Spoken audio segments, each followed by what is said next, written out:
Falamos sobre a questão, o caso do diretor-presidente do Carrefour, Alexander Bompard, que há alguns dias, uma semana, ele trouxe uma declaração completamente desastrosa, jogou para a galera lá na França, no momento em que os franceses, os produtores franceses têm uma grande revolta em relação à precificação, aos seus produtos, querem garantias, enfim.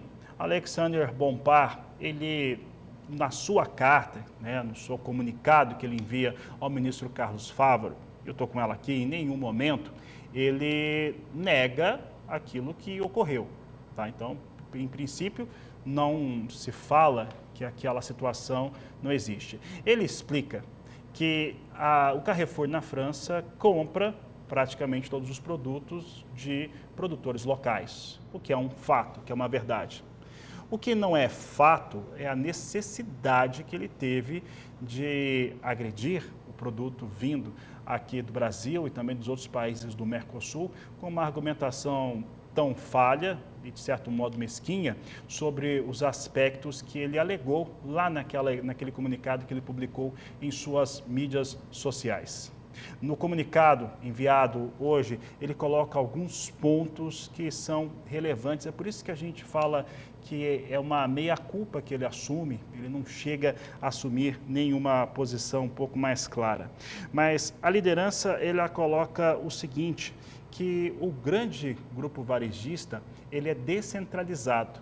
Inclusive, em francês, ele usa um termo que fala que o Carrefour é enraizado no país em que está localizado, na França e também aqui no Brasil, com seus fatores culturais. Fique atento a este fator. Ele fala que a gestão é descentralizada. Um outro fator que ele também cita é em relação ao caos que há na França, isso é um fato mesmo, em relação aos produtores que cobram medidas em relação à sua produção, uma vez que o acordo do Mercosul da União Europeia, essa parte ele não fala, ele está em vigência, ele está muito próximo de se tornar vigente e isso torna os produtos franceses, e ontem mesmo o Alcides Torres ao vivo aqui no Agricultura BR falava a respeito dos tonéis de vinhos da Argentina e do Chile que são derramados por lá a fim de não competir com o produto deles, com o produto francês, já que a Argentina e Chile produz com ótima qualidade, com custo muito mais baixo do que a França. Um outro elemento assim que eu acabo destacando por aqui no que foi dito é que ele fala de uma parceria de 50 anos com o Brasil em relação ao grupo. Na verdade, o Carrefour investe no Brasil porque tem uma alta rentabilidade no Brasil. E qualquer outro grupo poderia assumir e ter também os mesmos resultados, como ele mesmo cita, 130 mil postos de trabalho. Ora, outros grupos assumiriam também essa responsabilidade de gerar esse trabalho todo, mas principalmente de gerar a renda que o Carrefour gera para a sua matriz francesa.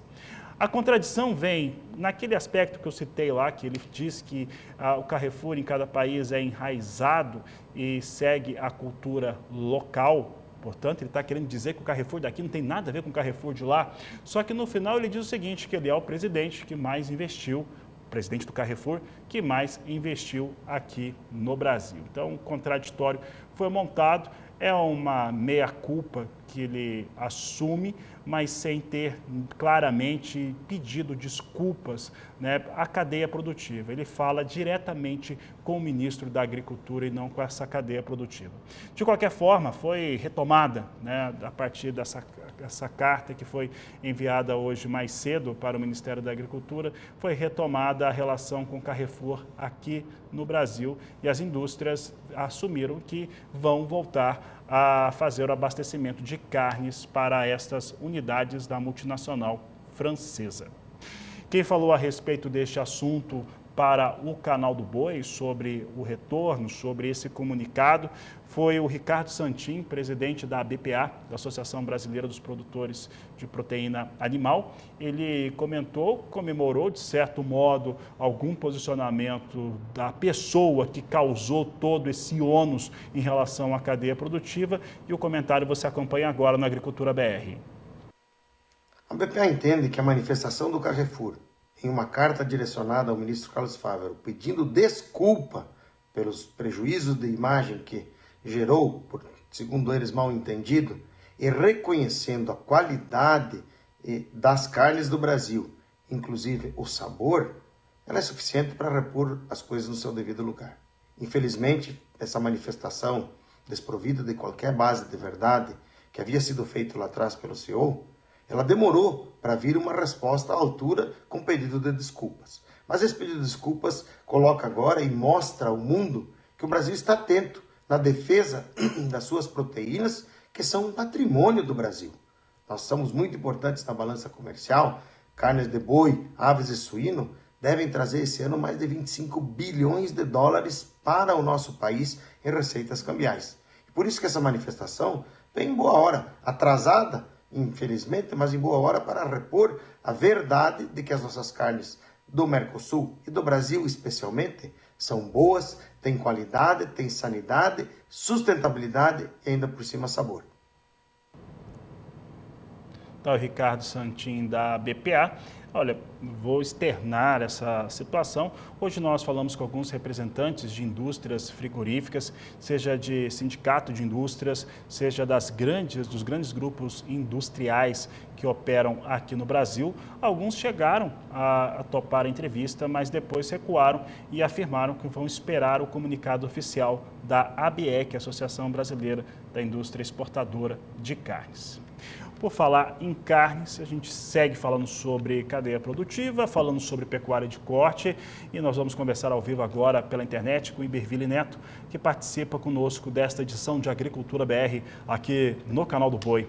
Iberville, obrigado pela sua participação aqui conosco, e antes de falar do mercado do boi propriamente dito, eu quero o seu entendimento a respeito desse imbróglio, né? Tivemos ali uma irritação bastante forte, um aumento da sensibilidade. Eu vejo, conversando com alguns pecuaristas, que se ao depender deles, essa relação com o grupo francês jamais voltará a ser a mesma, mas de qualquer maneira, hoje nós tivemos uma tentativa, né, que provavelmente encerra essa situação. Como é que se avalia este cenário criado lá pelo diretor-presidente do Carrefour na França? Boa tarde, seja bem-vindo. Boa tarde, Fabiano. Boa tarde a todos. Fabiano, bobagens ditas para o público que o público queria ouvir aquilo, né? O produtor francês são inverdades em cima de inverdades, mas ele estava jogando para a plateia, como você bem disse. Não tem muito, eu acho que sobre o conteúdo da mensagem. É claro que isso tem o efeito de imagem, por isso a resposta foi, eu achei interessante. Eu particularmente estava com receio de que isso fosse se prolongar por eventuais efeitos no mercado do boi gordo. Então, no resumo da ópera, eu acho que a gente ficou com um cenário interessante, porque o recado foi dado, o peso da pecuária brasileira, do agronegócio brasileiro, foi mostrado de maneira bem veemente, eles precisaram voltar atrás, embora o formato da carta possa ser discutido, eu acho que houve esse passo atrás e o braço foi torcido, né? Deram o braço a torcer.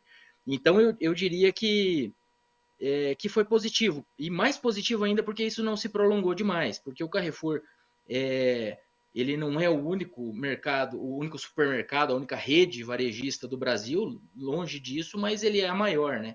Eu estou até com alguns dados para a gente ter uma ideia.